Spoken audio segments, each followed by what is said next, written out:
So, greetings, hello, welcome to our world epoch-making philosophy club here, the Cosmic Philosophy Club, because we're dealing with cosmic issues. Somebody said, why do you now call it the Cosmic Philosophy Club? Because I think the world is really going through a crisis, and we need to pull out all the stops as humanity to try and solve it. I'm watching a brilliant Netflix film at the moment called The Three-Body Problem, based in London, but travelling all around the world, especially China. And it's about a race of super intelligent but malevolent aliens that are coming to Earth to wipe humanity out. Their journey time is 400 years from now, so humanity has 400 years to prepare. I mean, obviously it's sci-fi, it's mind-bending stuff, but for all we know, something like that may well happen. And I think we humans need to be prepared for encounters with advanced, civilizations which may or may not be malevolent. Some people would say that they're already here and that they've taken over significant chunks of the, geopolitical stratum. And I suspend judgment on that. I'm not an expert in the arguments. Well, I know about the arguments. I don't think there's enough evidence either way. But I do think that it's important philosophers start having those conversations because, as humanity is exponentially increasing our capacity for good, we're also increasing our capacity for mischief. I personally always felt that if we practice virtue as a species, it helps our invulnerability to take over. And but unfortunately, some people haven't got that message and they're not practicing virtues sufficiently, so then that weakens. It's like when the Anglo-Saxons conquered Britain, they used corruption and so on to weaken the Celtic peoples, or when the Germanic tribes invaded the Roman Empire, they used corruption, and a mixture of corruption, force, bribery, to weaken the Roman Gauls and then could take over. So this is, this is an interesting line of thought which we might pursue in future discussions. But it was certainly triggered by our Turkish-American guest last week, who came, and we talked about cosmism and ufology in our philosophy club, which was very interesting. She certainly believes that. Excuse me, Thomas, but the red light is blinking, and usually it's not. Is there a problem of power in, or could you check? Okay.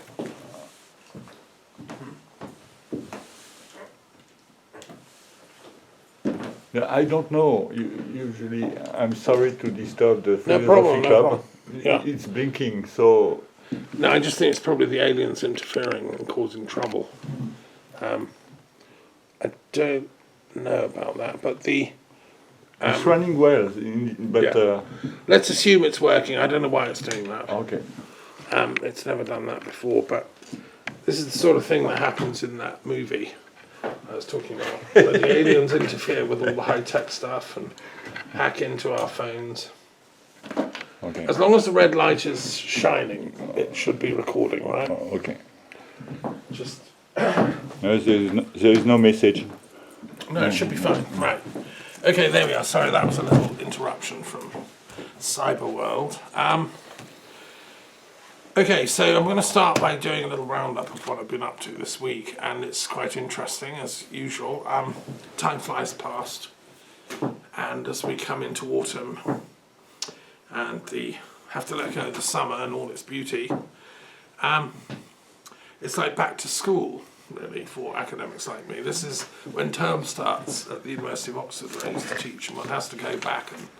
But it's always fun to go back and encounter actual students in the flesh, and also at the University of London, where I taught for many years, and in schools, of course, but they go back a month earlier. So the school teachers have all been back a month. It's us academics get the extra month off for our holidays. So anyway, welcome back to the start of term here at the Green University.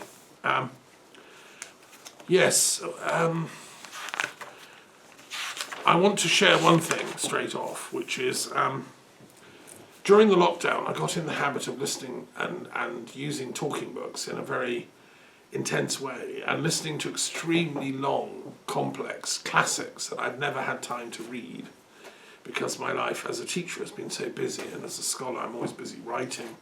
I don't have like 100 hours free to focus on one book. So during the lockdown, this started when I was living alone during the lockdown, I listened to the entire Mahabharata, the full text, which is like the longest poem ever written in history, and others of that ilk, you know. And recently I'm now listening to 85 hours of Livy, the great Roman historian, who wrote at the time of the very end of the Republic and the very beginning of the Empire. And he set out to do an impossible job. He wanted to document the entire history of ancient Rome from its very beginning to his day, which was about a 700-year period.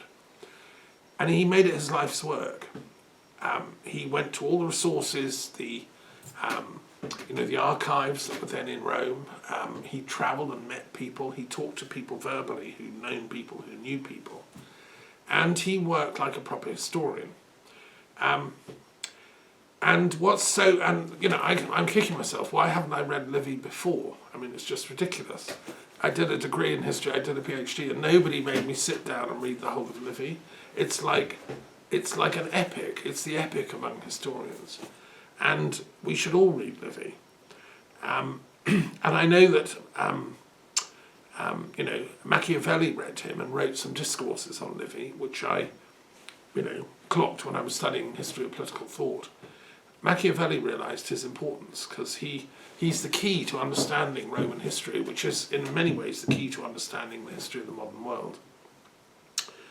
Anyway, and the ancient world. So what I'm learning from Livy, which is so fascinating, I mean, one, it's an entirely complex series of battles. The first like 10 hours, which I've been wading through and listening to, it's all one battle after another. The Romans were extremely warlike, and they're always fighting with either themselves or with their neighbours, in epic battles. So there's the famous Horatio defending the bridge, where one man fights off the enemy, which I remember learning as a schoolboy in Latin. And Livy's the source for that, and so many other amazing events. But interspersed among this history of warfares and battles are observations by Livy, which can only be called philosophical observations. And what is particularly interesting is he talks quite a lot about religion and about theology and about morality. He seems to be, I'll give it another 60 hours before I finally go, but he seems to be a man of some piety. He believes in the gods. He believes they direct human affairs. And that if we are pious as individuals and we stay in harmony with them, our lives work out, and our cities and our republics work out. If we fall from that standard and we act as liars, cheats, scoundrels, violent people, our lives fall apart individually and also collectively. So he's lamenting he loves the original days of the Roman epoch when people were pious, and he's a particular fan of Numa Pompilius, who is the second king of Rome and who established Roman religion. And Numa Pompilius has always been one of my favourite heroes in history since I discovered him. And I realised that Livy, realised this too and loved him too. And so it's really fascinating to visit as a historian, listening to one of the masters of the craft, and then to reflect on, what would Livy make of our world and what we've been up to. He'd say we've lost the plot. We've lost the importance of truth, of virtue, of piety. We no longer believe in anything, and no wonder the world's up the creek. He would say, it's what you expect, because the gods do bring punishments when people misbehave, according to Livy.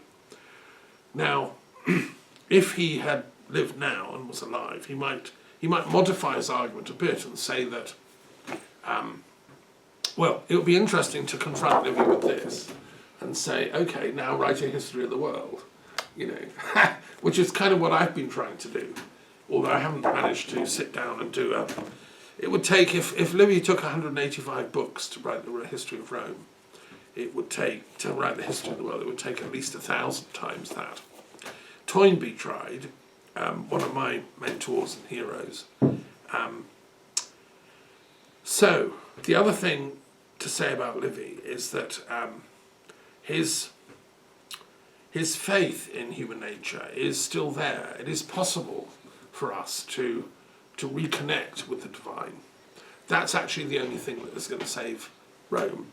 It's the only thing that will save us now on this planet. I think that's what Livy would say.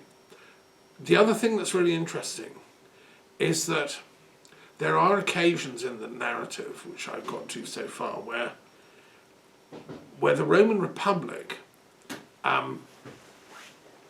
makes a rule that you can't worship foreign gods if you're in Rome, and that if you're going to become a citizen of Rome, which obviously people did, then you have to worship the Roman gods. It becomes like an expectation, a law.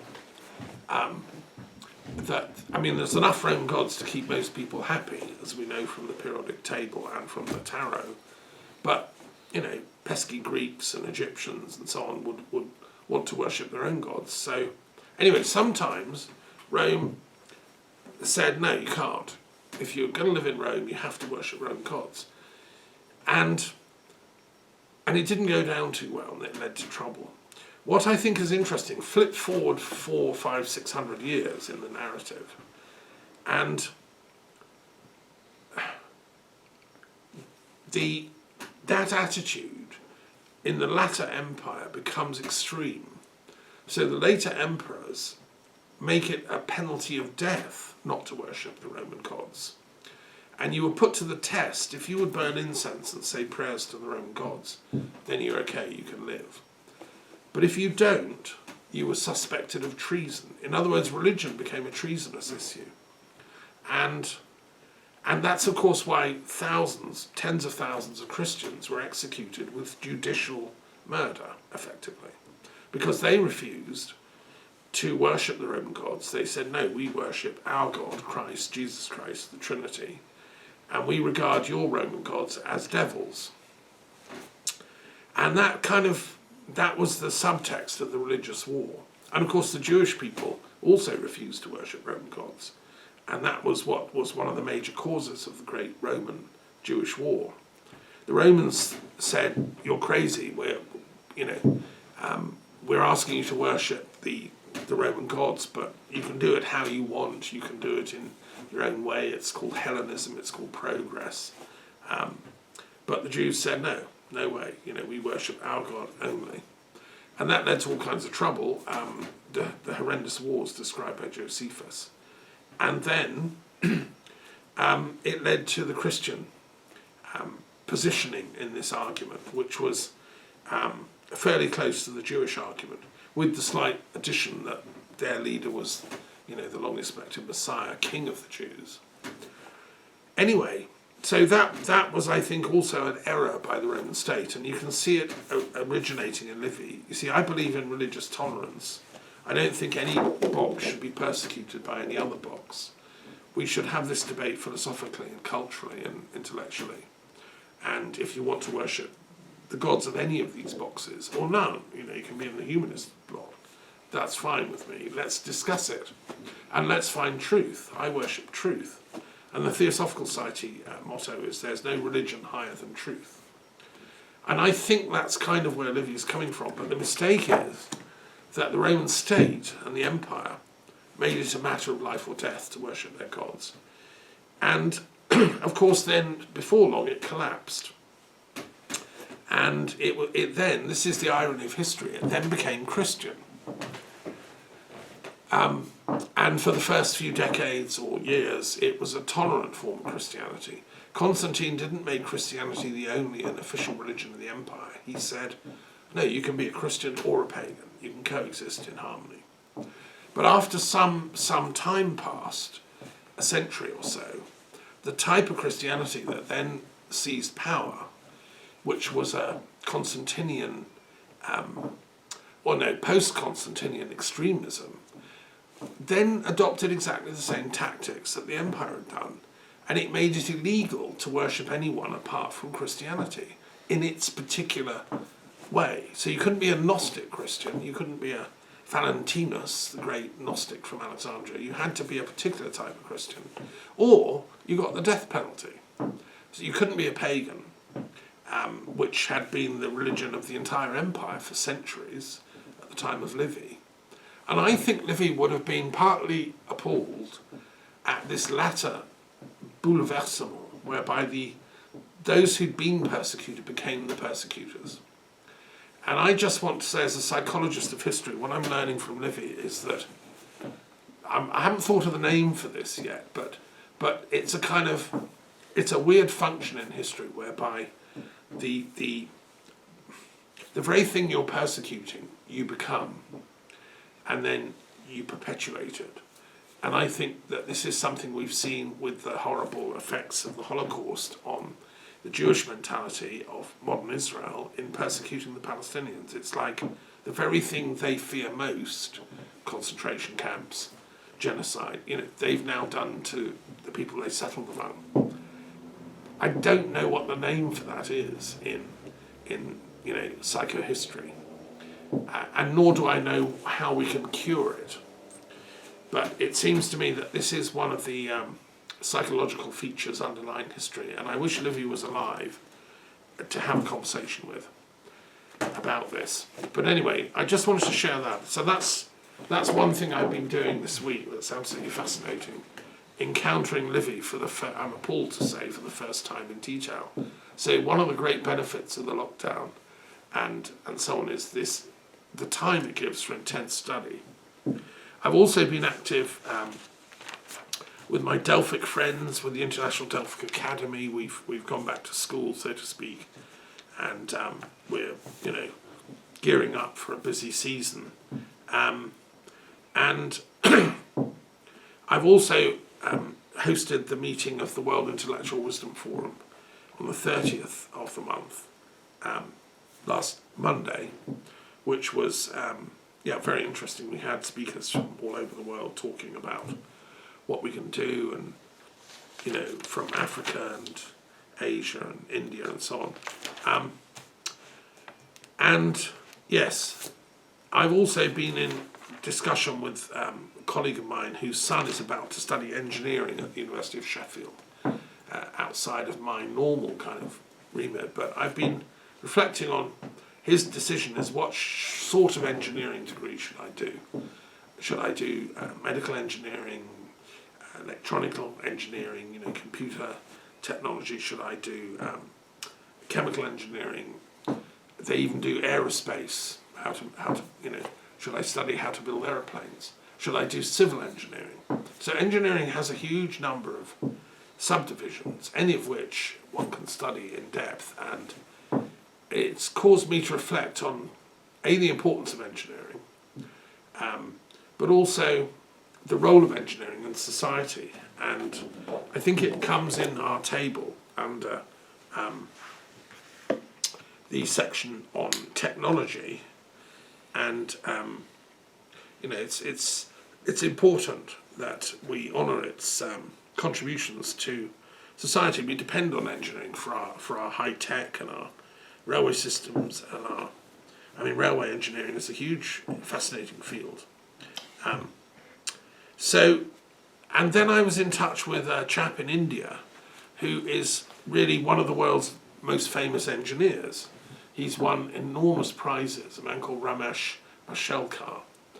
He sits on boards of incredible companies that are doing engineering, and including Microsoft, and as an advisor to the world's community of engineering practitioners, if you want. And I discovered there's a Queen Elizabeth Award for Engineering, I didn't know, which is a thing given, I think, once a year to people in the UK. or possibly, and or the Commonwealth, who've made significant contributions. Obviously, Nobel Prize winners, are honoured sometimes in that field. He began his life as a chemical engineer, and that led me to think that maybe chemical engineering is the mother of the sciences. And chemistry has always fascinated me. Chemistry is the origin of the periodic table of chemical elements, which is the kind of grand central station for the physical sciences. As I'm arguing, this is for the philosophical sciences. And yes, but he said, look, my career as a chemical engineer has gone off into biological engineering, medical engineering, etc., etc. So, yeah, it's a big, interesting field, and it's lovely to think of young students in their early 20s setting out on this journey of intellectual discovery to explore all these ideas.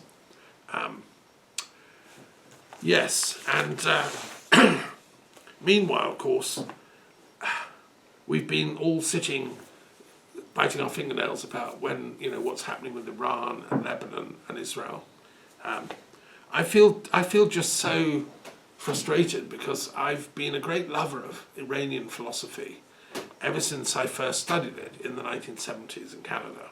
When I read the Quran for the first time, and I studied the great Islamic philosophers in my little cabin outside of Calgary on the edge of a ski run up in the woods in the snow, 30 degrees below zero, totally tucked up and studying all this stuff in my early 20s. And I discovered that the Iranian philosophical tradition is extraordinarily profound.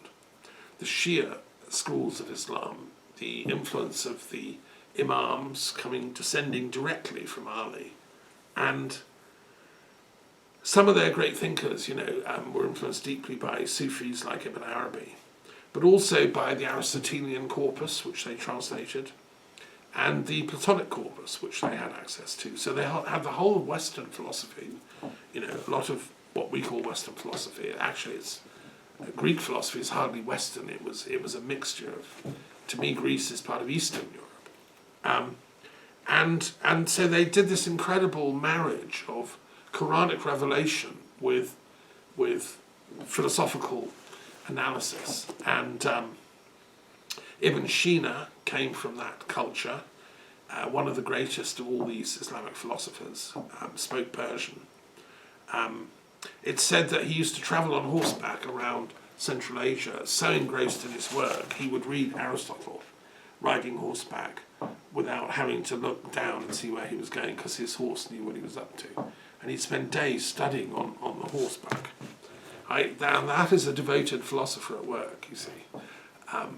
And he produced medical treatises that were still being used in medical schools to teach in Salerno and Montpellier up until like the 1700s as the canon. In fact, the work was called the Canon of Medicine, and it covered everything from eye diseases to mental illness to possession by evil spirits to whatever, a profound work, to broken bones, to how to heal dementia.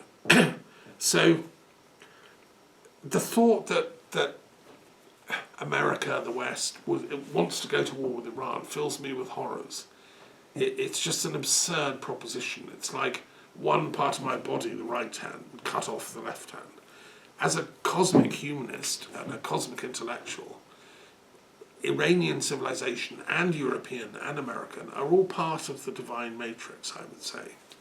And we shouldn't, no one of us should have this arrogance as to think, well, we're going to destroy it. This is shocking and disgraceful, and just shows the small-mindedness of that kind of way of thinking. Go back in time when the Afghan conflicts were going on in the late 90s, and the very first hint of the Taliban had appeared in the south of the country, and Massoud was running the Northern Alliance and fending them off. And this is before 9/11. It was chaos in Afghanistan. I was teaching at the Muslim college. I had many Afghan students, and we went and tried to mediate. This is after I set up the mediation service dealing with interfaith disputes. And what was going on was a sort of extremist brand of Islam versus a moderate brand of Islam. Masood was an intellectual on the moderate wing, French-speaking, and the Taliban were less well-educated and had a much more simplistic view of Islam. So sort of women had to be totally veiled, couldn't be educated. And I saw trouble up ahead. Look what's happened since, right? And I went to the Iranian embassy and I went to the Afghan embassy with my assistants.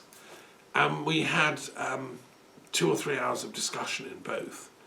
And I spoke to the cultural head of the Iranian embassy in London and explained that we were about mediation, we were neutral, we were trying to, provide a meeting place for discussing all this stuff.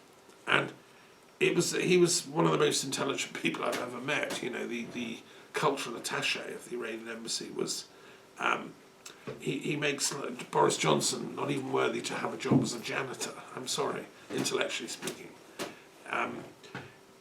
To me, the Iranian mind is humble and surrendered. The point of Islam is to surrender to the absolute. Well, they were surrendered people. I've known Iranian students since then. I've taught them, and I've studied and followed their work for a long time. And last year I was appointed a research fellow at the University of the Religions in Qom, which is the holy city of Shiism, and did that for a 6 months period, to my honour, So why is Israel so determined to drag them into an international war? What's going on here? Why? Okay, Netanyahu has been demonising Iran for the last 20 years. It's his particular theme song. I was appalled when he went to the UN and pounded on the table. Every time he goes to New York, he makes anti-Iranian claims. So I think probably, there are many explanations for this, but I think one could point to the fact that probably he has absolutely zero knowledge of Iranian philosophy and religion and culture. He's coming from an American base, strongly identifying with his Jewish roots in a, I think, fairly narrow way. He doesn't appreciate even the kind of progressive, sort of left-wing perspective of the original founders of Israel who built kibbutzes and believed in human progress, Martin Buber types. He's against all that. So he's a fanatical capitalist extremist from the American civilization, which has zero knowledge of the sophistication of the culture of Iran. And so, we have a problem. And I've been monitoring and watching what's going on now. Like the rest of the world, we're all on tenterhooks. I wish we were not here. I wish Hezbollah had managed to talk Israel into a peace accord a long time ago. I wish that Hamas had not taken the path of violence against Israel on October the 7th, which is exactly a year ago, which they did, and which triggered all this stuff. We're back again to the problem of human ignorance and human pride. I think we should all know by now that if you push somebody into an awkward position, they will eventually fight back. Somehow we have to repair and heal all this. And I'm someone that believes from a cosmic perspective that divine love, divine wisdom and divine intelligence are equally on the side of all cultures. All the boxes are part of the divine plan as it unfolds, and therefore that's why we shouldn't be attacking each other. So that's and that applies also to Ukraine and Russia. Same thing. They're both like my right and left hand. I have friends on both sides, and this war that's been going on is just a madness. Like my right and left hand are trying to cut each other off. So I wish it would all just stop and people could sublimate their hatred of the other into learning about the other, studying the other. What does the average Russian student in the university know about Ukrainian culture and literature and philosophy? They have fed the idea that, it's just Russian, there's no such thing as Ukrainian. That's not true. there is a sophisticated, rich intellectual history in Ukraine, which was Ukrainian. Some of the greatest Kabbalists and Jewish intellectuals are part of that. So, yes, so let's have more education and less fanaticism, more philosophy and less dogmatism.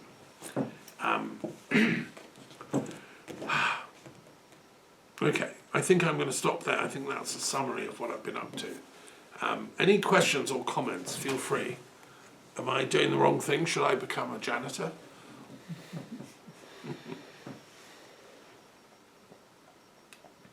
No, I was thinking about the young person you spoke about, which way of engineering. Yeah. It's we are like a new way of making engineering. It's commuting from materialism to something else, and especially in the field of biology and medicine. So I think it's the next generation. Maybe they won't use molecules to heal, but maybe waves or something different. Mm. And I guess it's a very interesting field of study.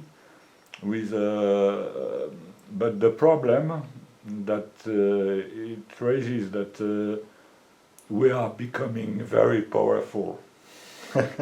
As humans. As humans, Some of us are. Oh, it's crazy. Mm. The power we are getting, and we can see it very well with the facility to communicate, to exchange money, to how many do you need? 12 billions? It's changing hands every time. So what is interesting is about the ethics as well. Mm. We Ethics need of power. young people because maybe I guess activity like philosophy club and faith. I put faith upon philosophy. Well, it's part of the same. Yes, but They're on the same sheet. yes, but I ask you the question: what gives you strength to follow your way? That's the main point, maybe for that student. That because he's a kind of alchemist. Science, we come back to this maybe. That's just a Sure, thought. no, good question. Yes, because you studied as an engineer, didn't you? Yes, You did in France. basic. What was the kind of engineering you studied? No, that was very interesting because it was Mechanical engineering? like general studies on mechanics, but Yeah.